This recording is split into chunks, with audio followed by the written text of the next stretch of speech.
আপনি কি জানেন, হাজার বছর পুরনো একটি চিকিৎসা পদ্ধতি আধুনিক বিজ্ঞানকেও হার মানাচ্ছে? হ্যাঁ, আমি বলছি হিজামা বা কাপিং থেরাপির কথা।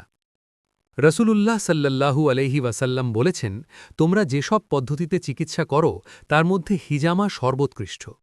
কিন্তু কেন আমরা হিজামা করব? এর বৈজ্ঞানিক উপকারিতা কি? চলুন জানা যাক। হিজামা একটি অত্যন্ত শক্তিশালী সুন্নাহ।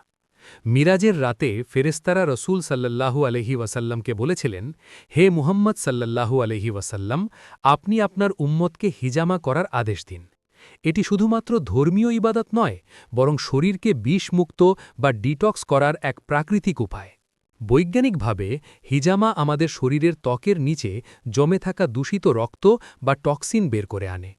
এটি রক্ত সঞ্চালন বৃদ্ধি করে, যা আমাদের শরীরের রোগ প্রতিরোধ ক্ষমতা বা ইমিউনিটি বুস্ট করতে সাহায্য করে।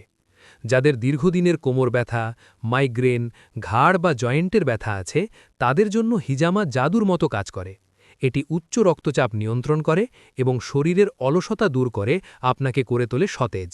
সুস্থ থাকতে এবং সুন্নাহ পালন করতে আজই হিজামা করার নিয়ত করুন। তবে অবশ্যই অভিজ্ঞ কোনো থেরাপিস্টের পরামর্শ নেবেন। ভিডিওটি ভালো লাগলে লাইক দিন এবং এমন আরও উপকারী ভিডিও পেতে আমাদের চ্যানেলটি সাবস্ক্রাইব করুন। সুস্থ থাকুন, ভালো থাকুন।